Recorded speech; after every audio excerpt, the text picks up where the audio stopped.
오늘 말씀 제목이 광야 세대는 구원받지 못하였을까요? 근데 사실 이 제목으로 제가 꽤 오래됐는데 그때 제가 설교를 한번 한 적이 있습니다. 그것이 2017년 5월 7일에 했는데 그게 양대식탁 웹사이트 jesuswayforyou.com 거기에 실려져 있어요. 근데 이 녹음 상태가 그냥 워낙 나빠서 아주 듣기에 힘들어요. 그래서 이번 기회에 보다 많은 사람들에게 좀 소개도 할 겸 유튜브에 올리려고 그러거든요. 그리고 또 지금까지 여러 번 우리가 다뤘던 그 유업 주제의 한 일부로서도 연결이 되기 때문에 말씀을 다시 소개하게 됐습니다. 제가 민수기 14장 본문을 조금 읽어드리겠어요.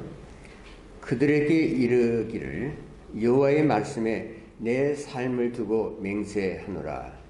너희 말이 내 귀에 들린 대로 내가 너희에게 행하리니 너희 시체가 이 광야에 엎드려질 것이라.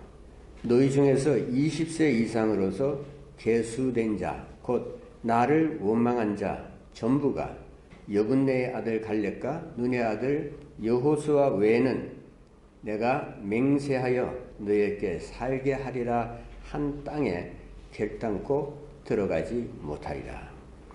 너희의 시체는 이 광야에 엎드러질 것이요 너희의 자녀들은 너희 반역한 죄를 지고 너희의 시체가 광야에서 소멸되기까지 40년을 광야에서 방황하는 자가 되리라. 이 출애굽을 했던 이스라엘의 광야 1세대는 가나안 정탐들이 와서 자기에게 보고한 내용을 듣고 가나안에 들어가기를 거부했습니다. 그래서 갈렙과 여호수아가 아주 간절히 설득하면서 우리가 들어가면 가나안 족들을 분명히 이길 수 있다. 그렇게 말을 하고 너무너무 좋은 땅이다. 얘기했지만은 듣지 않았어요. 그래서 하나님께서는 그들의 불신과 그들의 불평을 더 이상 용납하지 않으시고 그들을 광야에서 40년 동안 방황하게 했습니다. 근데 거기서 다 죽었죠. 자, 근데 우리가 광야에 대한 편견과 또 오해가 좀 있는 것 같습니다. 그래서 그걸 오늘 좀 풀어보려고 그래요. 이런 편견의 혹은 오해의 이유는 그 이유 중에 아주 하나의 대표적인 것이라고 한다면은 우리가 어떤 언어를 사용했을 때 그 어구, 그 단어에 너무 몰입을 해서 그것을 액면대로 받아들인다든지 하는 것입니다. 문맥을 이제 잘 보지 않고 말이에요. 그래서 광야 세대가 형벌을 받았다는 것을 어떻게 표현했냐면 끊어졌다, 멸망했다, 소멸되었다, 엎드려졌다, 이제 그런 표현들을 쓰기 때문에 이것이 구원을 받지 못했다는 그런 뉘앙스를 주게 됩니다. 특히 광야에서 엎드려졌다 하는 말을 강조함으로써 그들의 운명을 부정적으로 보는 그런 경향이 있어요. 물론 광야 1세대가 하나님 순종하지 않았죠. 여러 번 하나님 말씀 거역하고 불신하고 원망했습니다. 그래서 하나님의 노여움을 사서 광야에서 죽었어요. 그것이 사실입니다. 근데 광야 1세대가 그 시체가 엎드려졌다 그런 표현은 사실상 그 본문의 뜻을 지나치게 강화시킨 것이라고 봐요.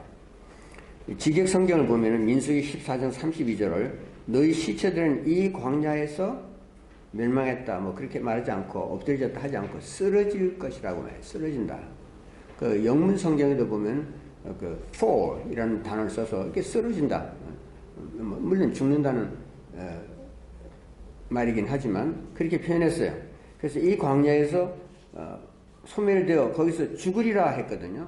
그러니까 같은 문맥에서 같은 단원에서 죽는다는 말로 표현됐거든요. 엎드려진다는 것이. 그러니까 구원을 잃었다는 말이 아니고 죽는다는 뜻이라는 거죠.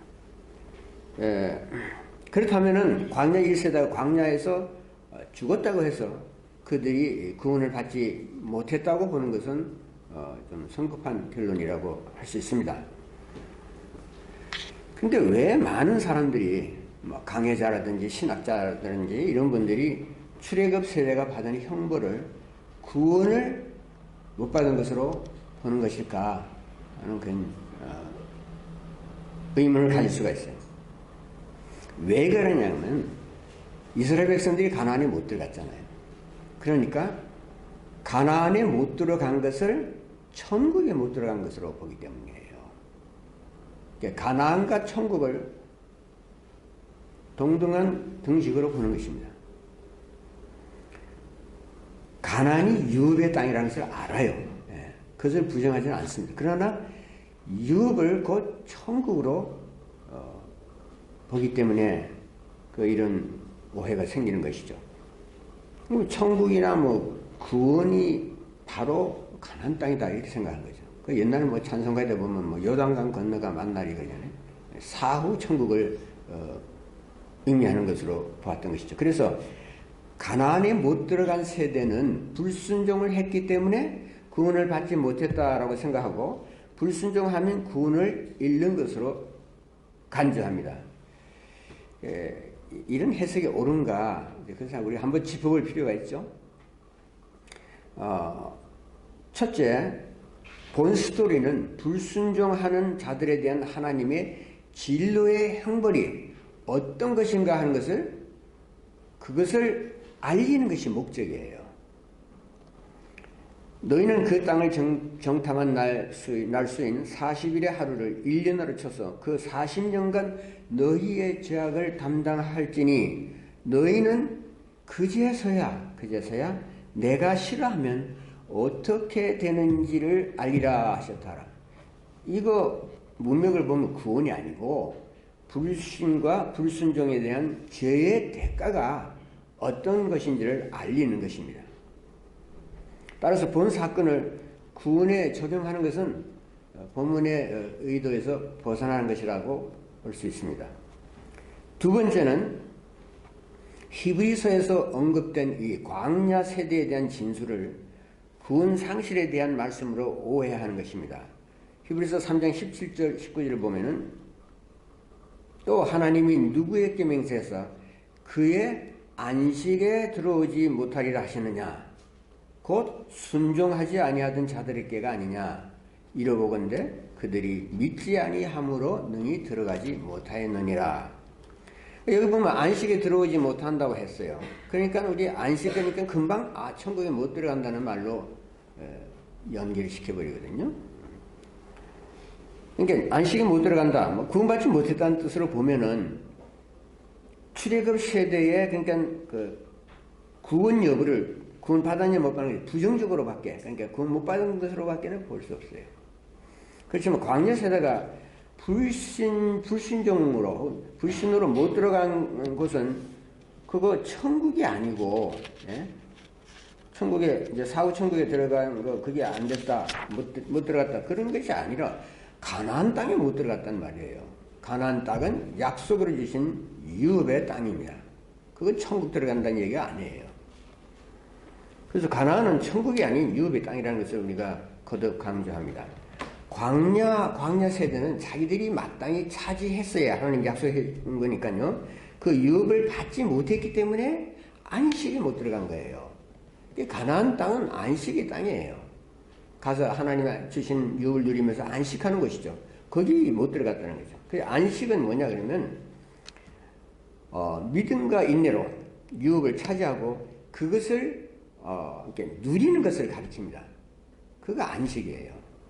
근데 광야 1세대는 가나안 땅의 젖과 꿀을 소유하지 못했죠. 그것을 못했기 때문에 그들이 누릴 수 있었던 혹은 마땅히 누렸어야 할 안식을 누리지 못한 거예요. 그 얘기입니다.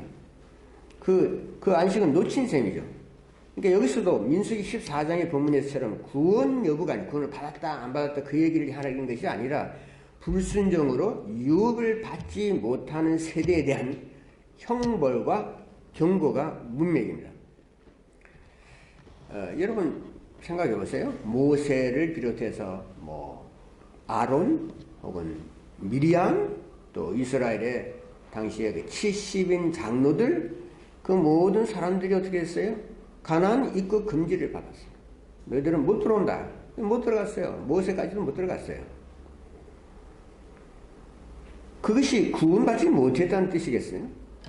예를 들어서 모세는 하나님의 명령에 따라서 이 반석을 치지 않았다고 해서 그래서 물을 내지 않았다고 해가지고 가나안에 못 들어가지 않았습니까?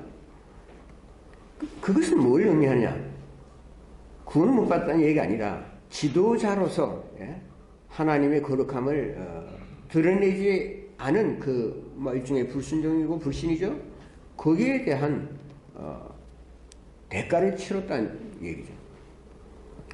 그러니까 천국 입성을 거절당한 것이 아니란 말이죠. 모세는 또 죽기 전에 어떤 일이 일어났어요? 하나님께서 그를 저기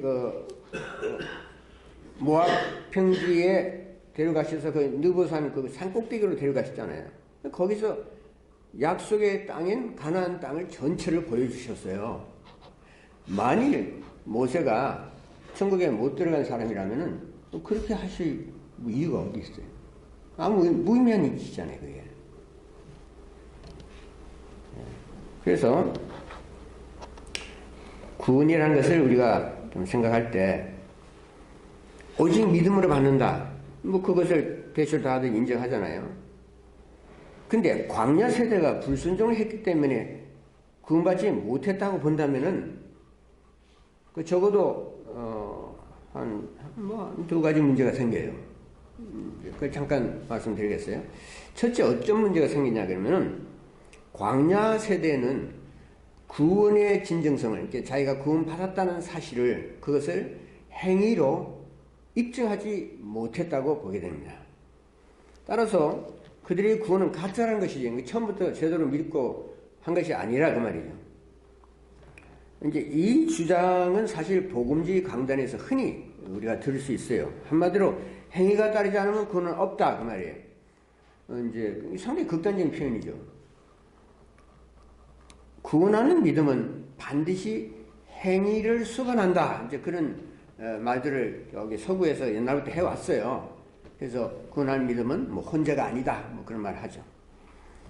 근데 이들은 모든 신자가 그 사람들 주장은 모든 신자가 다 항상 온전한 신앙생활을 하지 못한다는 것은 인정을 해요.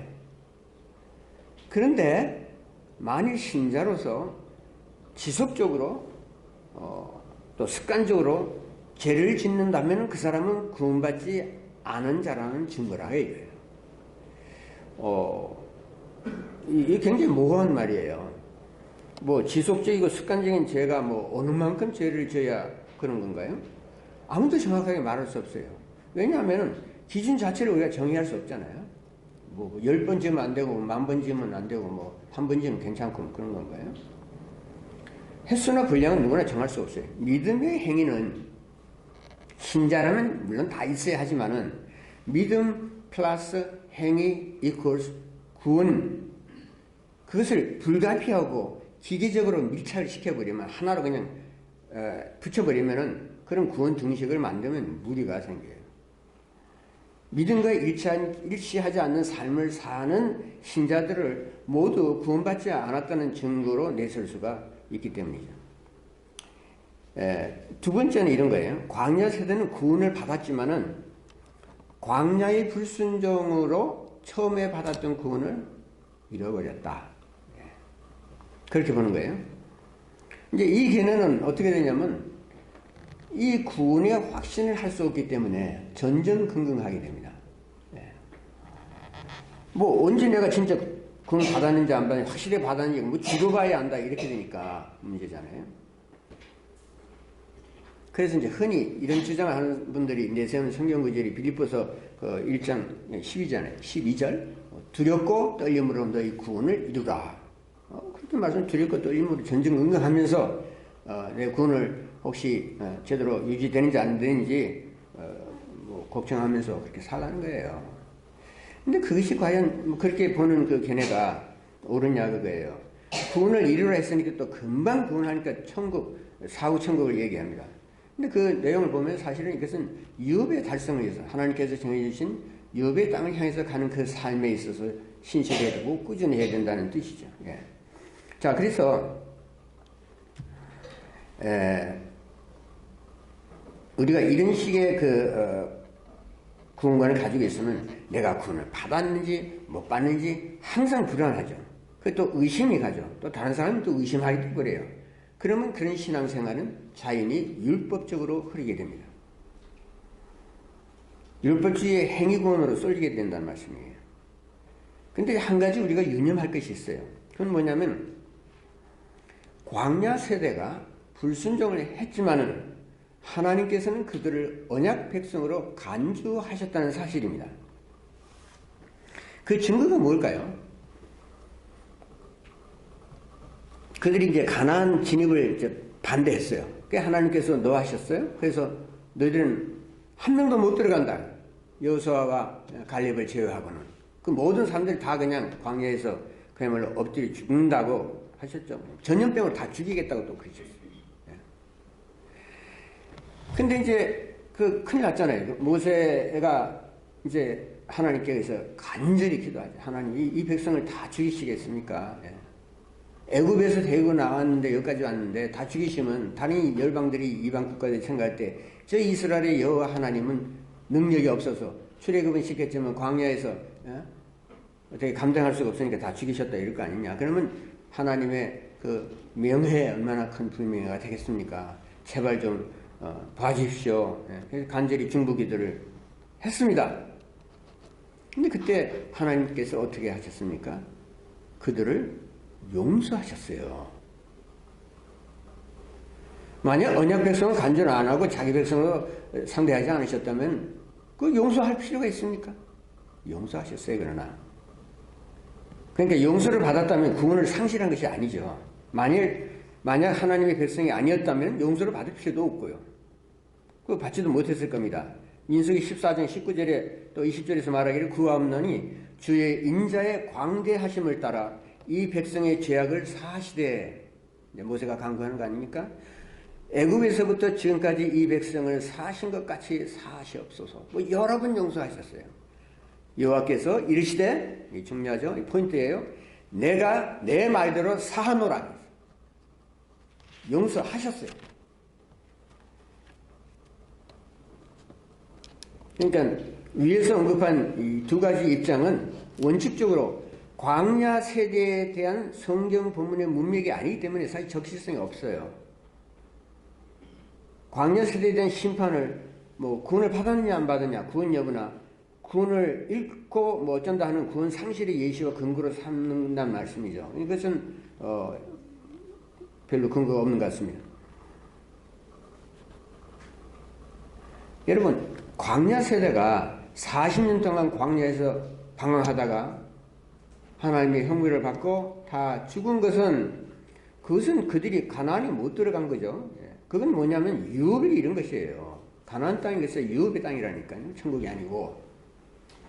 그래서 이것을 구원과 상관된 것이 아니라는 것을 우리가 거듭 강조할 수밖에 없어요.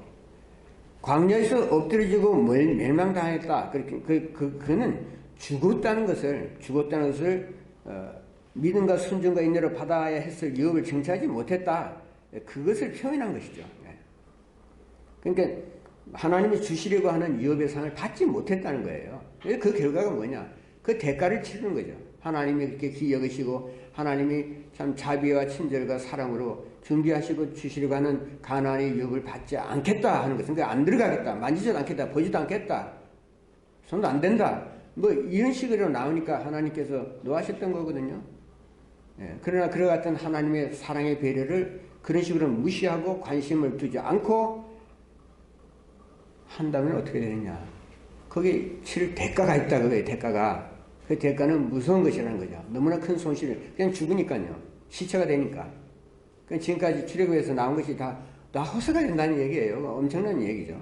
그러니까 그래서는 안 된다는 경고입니다. 출애굽의 목적은 뭐냐? 천국 가는 것이 아니고 가나안 복지에 닿는 것입니다.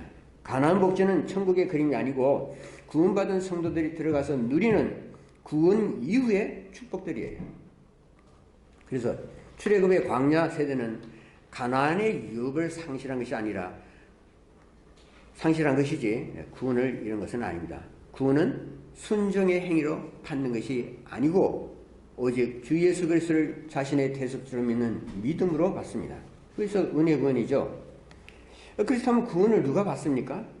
누구나 알고 있듯이 구원은 예수 그리스도의 십자가 피를 믿음으로써 받습니다. 이것은 이례적이고 영원한 것이에요.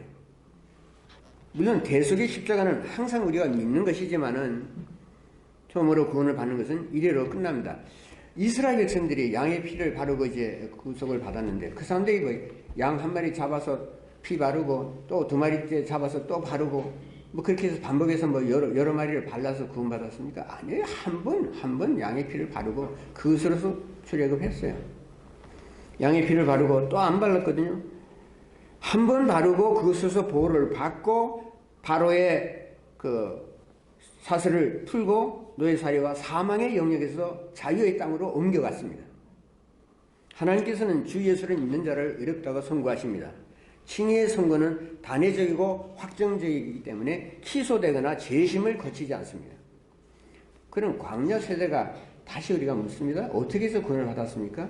행위로 받았습니까? 아니잖아요. 제가 4가지 요점으로 말씀드리겠습니다. 첫째, 예수 그리스도의 십자가를 상징하는 유월절 양의 피를 바르고 구원받았습니다. 그들은 애굽을 떠나기 전에 가정마다 유월절 그 양을 잡아서 집에 다 이렇게 발랐죠.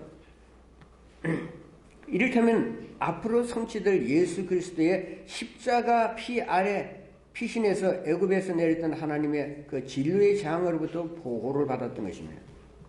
그들이 언제 애굽을 떠날 수 있었습니까? 언제? 정확하게 유월절 양의 피가 그들의 집에 적용됐을 때 애굽을 떠났습니다. 그 전까지는 떠날 수 없었어요. 그러니까 유월절 양의 피가 흘려지기 전까지는 애굽의 노예로 붙잡혀 있었다 이거예요. 이게 무엇을 의미하는가 하면은 구원을 받았다는 뜻이죠. 바로의 노예로 묶여서 종살이 하다가 풀려난 것입니다. 그러면 구원된 것이에요. 그 다음 어떻게 됐어요? 한 사람도 예외 없이 애굽 땅을 떠났어요. 이스라엘 백성은 사탄의 영토에서 사탄의 지배를 받다가 구출돼서 하나님의 인도와 다스림을 받는 새로운 영역으로 옮겨졌습니다. 그렇다면 출애굽 세대는 양의 피로서 구원받은 하나님의 백성입니다. 양의 피를 믿고 구원을 받은 믿음 공동체입니다. 둘째, 그들은 애굽을 나온 후에 홍해를 건넜어요. 이것도 중요한 사건이죠. 그래서 바울이 이것을 해석하기를 광야 세대가 홍해를 지났지 않느냐, 그게 무슨 뜻이냐, 그 세례를 받았다는 뜻이라는 거예요. 그 세례는 누가 받습니까? 그리스도를 믿는 자가 세례를 받죠. 고린도전서 10장 1절 2절에서 말하기를 우리 조상들이 다 구름 아래에 있고 바다 가운데로 지나며 모세에게 속하여 그 다 구름과 바다에서 세례를 받고 그랬어요. 그래서 세례 사건으로 본 것입니다. 홍해 지난 것을. 그러니까 광야 백성이 모세에게 속해서 세례를 받은 것은 신약 교인이 예수께 속해서 세례를 받는 것과 같다는 말씀이죠. 그래서 모세는 예수 그리스도의 모형입니다. 그렇죠? 그래서 광야 세대는 모세를 따라서 홍해로 들어갔고 신약 교인은 예수를 따라서 물속으로 들어갑니다. 말을 돌리면은 모세를 따랐던 출애굽 세대는 유월절 양의 피를 믿은 자들로서 홍해에서 세례를 받았어요. 이런 의미에서 출애굽 세대는 모두 신자들로 구성된 믿음 공동체였습니다. 그 중에서 한 사람도 홍해를 지나지 않은 자가 없었기 때문입니다. 셋째, 출애굽 세대는 광야에서 모두 무슨 일을 했냐 그러면은 성막 건설을 하는 일을 했어요. 성막을 짓고 그 성막에서 하나님을 예배했습니다. 그 뭐 성막이라는 건 이동식 소형 천막이에요, 사실. 근데 성막에는 뭐가 있느냐? 하나님의 임재를 상징하는 법궤와 속죄제가 있었어요. 그래서 아론의 제사장 제도가 있어서 하나님께 속죄제를 드릴 수가 있었고, 광야 세대는 출애굽 때 유월절 양의 피가 속죄를 위한 것이라는 것을 믿었어요. 그렇다면 그들은 속죄의 피와 하나님의 용서가 체험되는 성막 제도의 효력에 의존했던 자들이었습니다.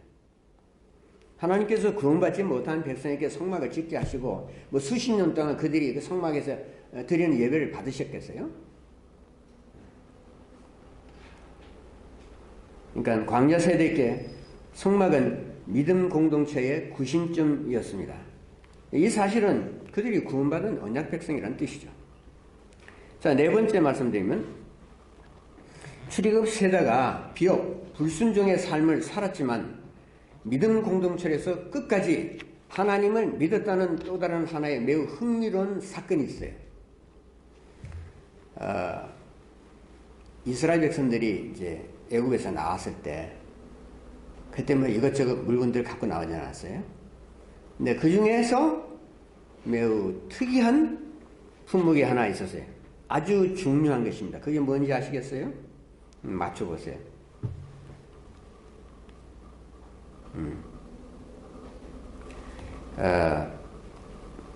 요셉의 해골을 들고 나오지 않았어요?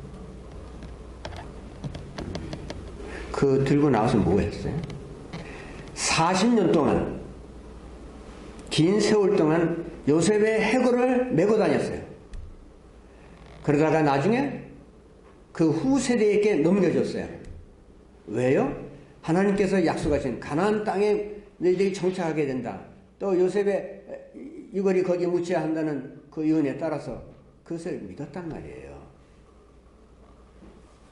불순종했지만 요셉의 유골을 광야에 내버리지 않고 믿음이 없으면 그렇게 했겠죠. 뭐 이거 더워 죽겠는데 이거 들고 계속 다녀야 하는 게 그냥 귀찮다고 버려버리겠죠. 그러지 않고 끝까지 메고 다니다가 다음 세대에게 넘겨줬다는 사실이에요. 만약 그들이 하나님께서 주신 가나안의 유업을 믿지 못했다면 40년 동안 요셉의 유골을 메고 다닐 필요가 없었을 것입니다. 이것은 언약 백성으로서 그들에게 유업에 대한 소망이 완전히 꺼지지 않았다는 방증이에요. 그들은 하나님께서 요셉의 유골을 가나안에 묻히게 하실 것을 하는 사실을 믿었어요. 불신자라면 그것을 믿겠습니까? 그들의 문제는 뭐냐면 믿음이 있었지만은 꾸준한 믿음을 보이지 않은 것이었습니다. 그래도 그들은 요셉의 유골을 애굽에서 이제 400년간의 종살이를 하지 않았어요? 그 400년 지난 다음에 나와서 40년 동안 광야에 메고 다닌 것은 이 사실은 놀라운 일이잖아요. 놀라운 믿음의 행위였던 것입니다. 놀라운 믿음 공동체의 집단적인 하나님을 신뢰하는 하나님의 약속을 믿는 그런 행위였다는 거죠. 물론 이들은 여러 면에서 하나님을 신실하게 따르지 않았습니다. 그래도 요셉의 유골을 운반하는 일에서는 일평생 신실했어요. 일평생 그 점에 있어서는 꾸준한 믿음을 가졌습니다. 자, 그러면은 히브리서의 저자가 출애굽 세대에 대해서 이제 어떻게 평가했는지를 우리가 살펴봐야겠어요. 히브리서 11장 29절에 말하기를 믿음으로, 이게 중요합니다. 믿음으로 그들은 홍해를 육지같이 건넜으나 애굽 사람들은 이것을 시험하다가 빠져 죽었느니라. 이 말씀이 근데 어디에 기록됐는지를 우리가 주목할 필요가 있어요. 이 말씀은 소위 말하는 히브리서 11장의 믿음의 선진들의 목록에 나옵니다. 이 말씀이 그러니까 11장은 구약시대의 믿음의 선열에 대한 증언들이 쭉 나오잖아요. 그러니까 아벨로부터 시작하죠. 아벨부터 시작된 믿음의 영웅들의 그 목록이 뭐 에녹, 노아, 아브람, 사라, 이삭, 뭐 야곱, 요셉, 그리고 모세까지 이른 후에 곧 이어서 누구에 대해서 얘기하냐면 이스라엘 백성 전체가 믿음으로 홍해를 건넜다고 증언합니다. 출애굽 세대를 이스라엘의 믿음의 선열들의 대열에 세운 것은 무엇을 의미한가? 그들의 믿음이 후대의 모범이 되었기 때문이에요. 이 불신자들이 집단이 아니었다는 것입니다. 천국에 못 들어간 사람들의 이야기가 아니라는 거죠. 출애굽 세대는 유월절 대속의 피를 믿었던 신자들로 구성되었어요. 근데 그들이 어떻게 홍해까지 갈 수 있었습니까? 애굽을 나왔기 때문이죠. 바로의 속전과 사탄의 올무에서 풀려났기 때문이에요. 그럼 어떻게 애굽을 빠져나올 수 있었어요? 모세가 출애굽 직전에 행한 유월절과 피 뿌리는 예식에 참여했기 때문이에요. 양의 피를 자기 집 문에 바른 것은 믿음의 행위였습니다. 그들은 믿음으로 홍해를 마른 땅처럼 건넜다고 했어요. 그래서 히브리서 저자가 말하기를 이들은 모두 믿음의 영웅들이었다고 그러고 믿음의 선진들, 믿음의 영웅들이 열거된 거기에 끼워 넣었던 거예요. 그렇다면 이들은 불순종 때문에 구원을 이룬 자들로 볼 수 없습니다. 구약시대는 십자가를 바라보게 하는 속죄양의 피를 믿고서 구원을 받았어요. 신약시대는 그 속죄양의 실체이신 예수 그리스도가 오셔서 그분의 십자가 대속을 믿고서 구원을 받습니다. 그러니까 구약시대는 신약시대는 같아요. 하나님의 대속을 믿는 것은 동일한 것입니다. 구원의 원리가 구약이나 신약이나 마찬가지예요. 그런데 이스라엘 백성은 유월절 속죄양 피를 믿고 애굽에서 해방된 후에 가나안 복지를 향해서 나아갔습니다. 출애굽이 구원의 그림이라면은 가나안은 유업의 그림입니다. 그러니까 우리는 구원을 받는 것과 유업을 받는 것을 구별해서 생각해야 합니다. 구원은 예수 그리스도의 대속을 믿고 단번에 받습니다. 그러나 유업은 꾸준한 믿음에 의해서 받을 수도 있고 못 받을 수도 있어요. 출애굽을 한 광야 첫 세대는 유월절 양의 피로서 구원을 받았었죠. 그러나 그들의 믿음은 가나안에 있는 유업의 상을 받을 만큼 꾸준하지 않았어요. 그것이 문제였죠. 유업이라는 것은 구원 이후에 받는 하나님의 자비하신 상입니다. 근데 이 상은 출애굽 구원에서처럼 이례적이고 단순한 믿음으로 받는 것이 아닙니다. 부름의 상을 향하여 꾸준한 믿음과 인내로 달려가야 받습니다. 출애굽 1세대가 광야에서 일생을 마감하고 가나안에 들어가지 못한 것은 구원을 못 받은 것이 아니라 유업의 상을 잃은 것입니다. 그들은 광야에서 하나님을 대항해서 순종하지 않다가 모두 다 무서운 형벌을 받았어요. 그런데 이러한 그들의 운명에 대한 표현들은 오해 여지가 많거든요. 광야 세대는 출애굽 때는 구원을 받았지만 광야에서 불순종을 했기 때문에 구원을 잃었다 하는 식의 이야기는 별로 호소력이 없어요. 더 극단적으로 보면 그들은 처음부터 아예 구원받지 않은 사람들이다. 그냥 빛깔만 그랬을 뿐이다. 유월절 의식에 형식적으로 참여했을 뿐이다. 그래서 그들의 진상이 나중에 불신으로 드러났다는 것입니다. 이들의 주장을 받침하는 것이 그들이 가나안의 안식에 들어가지 못했다고 말하는 거죠. 하나님이 그것을 맹세까지 하셨다는 게 안식을 못 들어간다. 절대 내가 맹세한다. 그들이 광야에서 또 엎드려질 것이라는 그 멸망을 선포하셨다는 거예요. 이 두 가지에 의해서 그들을 구원받지 못한 불신의 공동체라고 이렇게 단언을 하죠. 그러나 위에서 언급한 대로 끊어졌다, 뭐 엎드려졌다, 뭐 혹은 멸망받았다, 혹은 뭐 소멸되었다 하는 표현은 죽는다는 의미의 그림 언어들입니다. 바울은 다수를 하나님이 기뻐하시지 아니하셨으므로 광야에 멸망을 받았다.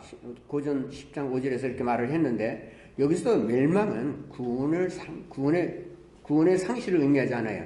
그 원문은 흩어버렸다는 뜻이에요. 흩었다. 영어로 scattered. 그래서 그 NIV 영역에서도 그렇게 번역을 했고요. 이제 우리는 멸망한다 이렇게 말이 나오면 그냥 금방 금방 구원과 연결해서 그래서 부정적으로 이해하는 습관이 있어요. 그러나 성경에는 이런 단어들을 사실상 훨씬 더 그 약한 의미로 사용한 경우가 많습니다. 예. 광야 세대를 흩으셨다 하는 것을 광야에서 그들의 시체가 여기저기에 묻혔다는 그 의미인데 그 그림으로 표현한 것인데 그 구원을 못 받은 것이더라고 이렇게 단정해서는 곤란하다는 말씀이죠. 자, 이와 같은 표현들이 구원 상실을 의미하지 않는다는 그런 증거의 하나는 뭐냐면 가나안 정탐들의 보고를 들은 이스라엘 백성들이 가나안 진입을 반대했죠. 근데 그 백성들에 대해서 하나님께서 모세에게 주신 말씀이 있잖아요. 내가 전염병으로 그들을 쳐서 멸하고 그랬어요. 멸하고 내게 그들보다 크고 강한 나라를 이루게 하라는 게 모세에게 내가 너로 하여금 큰 나라가 되게 하겠다. 그러나 나온 이 세대는 아주 못쓰겠으니까 폐역한 세대니까 내가 다 죽여 전염병을 다 없애버리겠다 이렇게 말씀하세요. 그때 쓴 표현이 뭐냐면 멸한다고 하셨어요. 그 멸한다는 말은 유업을 박탈한다는 뜻입니다. 그래서 이것이 이제 그 영문 직역 성경에도 보면 그렇게 나와요. 유업의 땅을 빼앗는다는 얘기예요. 근데 그 영어로 ESV라는 그 상당히 그 호평을 받는 기계적 근자에 번역된 성경책이 있어요. English Standard Version. 거기에 보면은 유업을 못 받는다는 의미에서 그래서 뭐 멸망한다 이렇게 표현하지고 disinherit 유업을 뺏어버린다 그렇게 아주 정확하게 번역했어요. 그러니까 광야 세대가 이런 것은 구원이 아니고 가나안의 유업을 잃은 것이라는 말씀입니다. 다시 말씀드려서 광야 세대에 대한 성경의 진술은 그들이 구원을 받았는지 못 받았는지 하는 그런 구원 여부를 가려내기 위한 것이 아니고 애굽을 떠났을 때 이미 구원을 받았어요. 그 다음 단계에서 그들이 크게 실족했죠. 예. 그래서 결국 가나안 땅에 들어가지 못하였습니다. 이것은 구원의 상실이 아니고 유업의 상실이죠. 구원을 받았으면 유업의 상을 위해서 하나님을 온전히 신뢰하고 한 걸음의 자세로 쭉 나아가야 한다 하는 것이 성경의 꾸준한 권면입니다. 가나안의 유업은 궁극적으로 보면은 예수 그리스도 안에 있는 영적인 축복들이에요. 우리가 이 땅에서 하나님께서 때로 우리의 꾸준한 믿음을 보시고 우리의 소원기들을 들어주셔서 때로 병도 낫게도 하시고 또 물질적인 혜택도 보게 하시고 또 여러 가지 영예로운 일을 체험하기도 하십니다. 그러나 궁극적으로는 우리가 받는 유업의 상은 예수 그리스도 안에 있는 하늘에 속한 영적인 복들이에요. 출애굽의 목적지는 광야가 아니고 가나안입니다. 우리가 출애굽이 바라보았던 그 유업의 땅에 대한 젖과 꿀이 흐르는 땅의 비전은 우리가 광야에 오래 머물수록 점점점 흐려집니다. 그래서 그런 생활이 지속되면 예수 믿는 것이 별로 생기가 없고 그냥 뭐 하루하루 그럭저럭 지내다가 그냥 가게 된다는 그런 거예요. 하나님이 준비하시고 예비하시고 사랑의 짙은 표현으로서 구원 이후에 주시는 구원은 그냥 예수 믿고 천국 가는 것이다. 그거 아니, 그게 훨씬 더 이상이다. 그리스도를 통해서 주는 구원의 그 드라마는 어마어마한 엄청난 것이라 이거예요. 그 비전이 정말 끝도 없다 이 말이죠. 그리스도 안에 있는 축복들이 얼마나 큰지 너희를 위해서 준비된 것이다.